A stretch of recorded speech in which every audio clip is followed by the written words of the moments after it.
আসসালামু আলাইকুম। আমাদের আজকের মূল টপিকস হলো যে ইন্ডিয়ায় যদি ককরোচ পার্টি চেঞ্জ হয় তবে সেই ক্ষেত্রে বাংলাদেশের রাজনৈতিক কোনো পরিবর্তন আসবে কিনা, বা ইন্ডিয়াতে যদি পরিবর্তন হয় তাহলে আওয়ামী লীগের আগামী দিনের ভবিষ্যৎ কি হতে পারে। এখানে যদি আমরা এই বিষয়টি নিয়ে আলোচনা করি তাহলে প্রথমত আমাদের একটু ইতিহাস নিয়ে কথা বলতে হবে, কারণ 1971 সালে যখন বাংলাদেশ স্বাধীন হয় তখন বর্তমান যে বিরোধী দল কংগ্রেস ইন্ডিয়ান ন্যাশনাল কংগ্রেস তারা ক্ষমতায় ছিল, এবং তাদের সাহায্য সহযোগিতার যেই প্রসারিত হাত ছিল সেটা বিশ্বে এক বিরল ঘটনা। কারণ তৎকালীন সময়ে সেই 1971 সালে যখন বিশ্ব ধরতে গেলে প্রায় দক্ষিণ এশিয়ার যে দেশগুলো ছিল সেগুলো সবগুলোই দারিদ্র্য সীমার নিচে বসবাস করতো, সেই সময়ে 1 কোটি মানুষকে আশ্রয় এবং বহির্বিশ্বে বাংলাদেশিদের জন্য যে সমর্থন, সেই সমর্থন আনতে যেই প্রচেষ্টা, সেটায় ভারতের ভূমিকা ছিল অগ্রগণ্য। এবং সেই সময়ের যেই দল ছিল তার নাম হচ্ছে ইন্ডিয়ান ন্যাশনাল কংগ্রেস। এবং দেখা যাচ্ছে যে কংগ্রেস পার্টির যদি পরিবর্তন হয় বা তাদের আন্দোলনের কারণে যদি বর্তমান যে বিজেপি সরকার আছে তাদের মধ্যে তাদের ভাঙনের সৃষ্টি হয় বা সরকার উৎখাত হয়, সেই ক্ষেত্রে ইন্ডিয়ান ন্যাশনাল কংগ্রেস আসার সম্ভাবনা প্রায় 99%।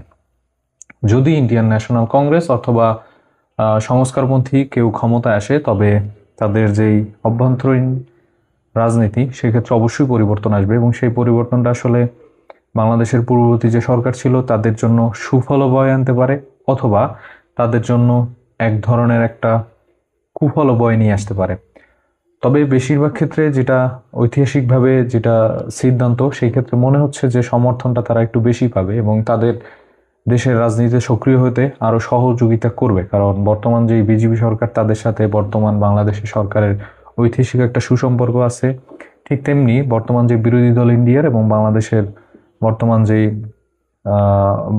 বাংলাদেশের যেই সরকারের পতন হয়েছে তারা হয়তো একটা সুযোগ পাবে ওই সরকার পরিবর্তনের মাধ্যমে আরও শক্তিশালীভাবে।